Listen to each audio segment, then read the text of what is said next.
Hey everyone, I'm DJ Schleen, and today I have Aaron Rinehart with me. Aaron, how are you doing, man? I'm doing marvelous as always. Excellent. I hear you got a new book coming out or out on the streets. Which is it? It just released. It is coming. It was just released. It is out. It is the official animal book on chaos engineering. There are a couple other books from O'Reilly. The reports. They're like the O'Reilly reports, which are like 90 pages. Um, this is like the official book. The one on how to do chaos engineering. One on who's doing it. How to mature. What the maturity life cycle looks like. You want to learn about this is the beyond Netflix story, right? Oh, Uh, nice.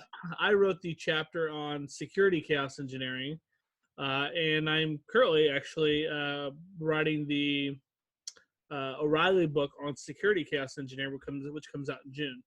Oh, sweet, man. Well, So that's so, in June. Dang, so you got a so couple this books this this year. this book, yeah, this book is already out.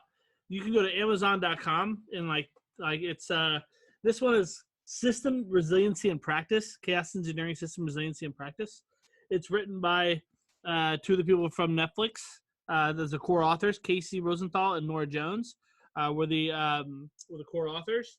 And then there's a bunch of contributing authors. All the contributing authors and authors got their copies today. Oh, Uh, wow. so Hot off the it's press. hot off the press.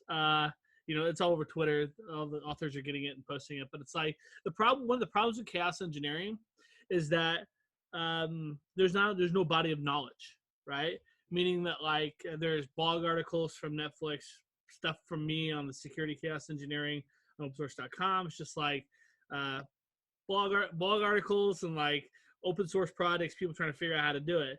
This book is people can pick it up, learn the techniques, learn how to do it right, how to make the breaks for it, how to do it with security, how to have a conversation with your management, and how to do it properly. It's not about breaking stuff in production. So It's what about is chaos engineering? Like for those who are just watching and either new to the term or heard it before and wondering what it is, give us a 30,000 foot summary of what chaos engineering is and what it can do for us.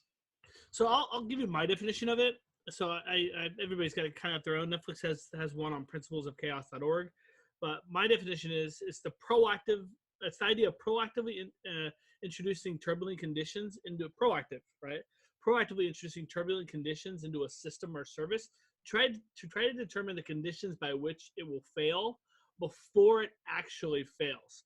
Like and so how we're currently learning about unforeseen events is that they cause outages and incidents, and then we those aren't very good times to learn about the failures in our systems. What chaos engineering is the only proactive way to identify that residual failure before it causes customer pain. So when you're talking about security chaos engineering, how does this chaos and how does chaos and security go hand in hand? Well, so chaos for security, it's really the craft is not a whole lot different. It's just the value cases is a little different secure for security. I was an engineer for most of my career before I ever got into security. So I've never seen the system and its security. I've seen either the system as being secure or not.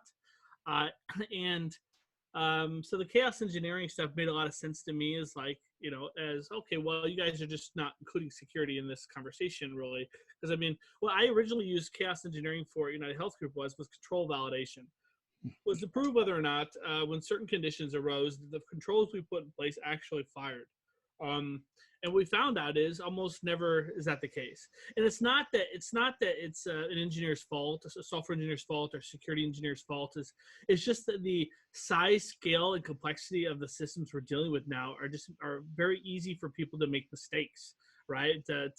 You're making a change to an AMI. Oh yeah, I like saying the word AMI. Somebody instead of saying AMI, I'm saying AMIs for now on because it sounds cooler. Um, so if you're somebody wanted to they weren't sure what permissions they needed on the AMI or whatever, so they left a few things open, and they're gonna go back and fix it, but they had 10 other things. It's just what it is this if you look at breaches that are happening, it's not like sophisticated stuff.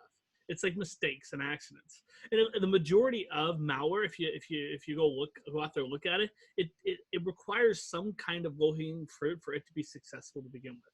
Now there's a percentage of malware that's very sophisticated code, but the majority of it is actually is crap software, right? It's trying So to figure. yeah, so you're basically intentionally injecting failure into the code to create higher quality code into the system, right?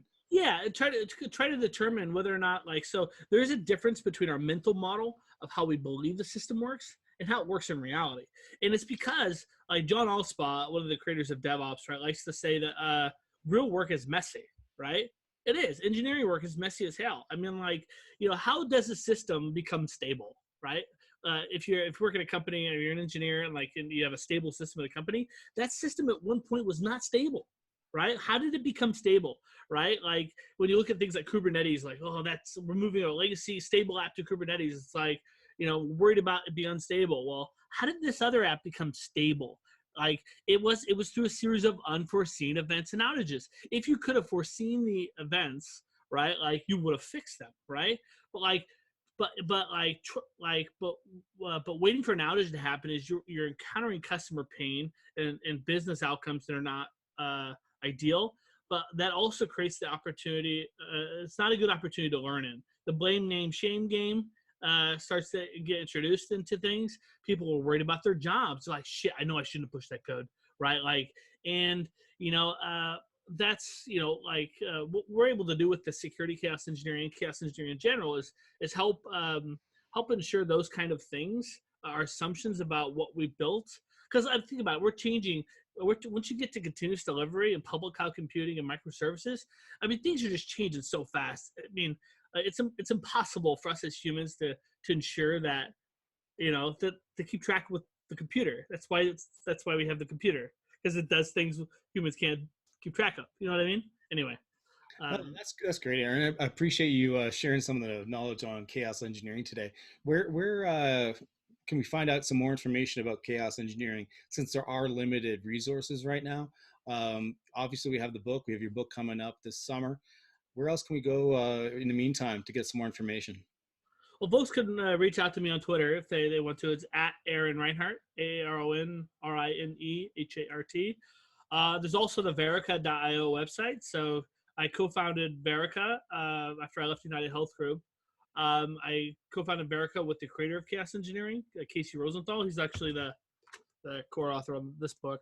And Verica.io, we actually have a sign up for a free mail copy of the book. So that's being released today. So if people want to go there, and they can just sign up on there, and yeah, we'll shoot people copies of the book. Well, great, Aaron. Thanks for joining me today as we talked a bit about your book. I'm going to head right over to verica.io and pick up a copy of that right now. Always a Thanks pleasure, again. DJ. Take care. Bye, brother.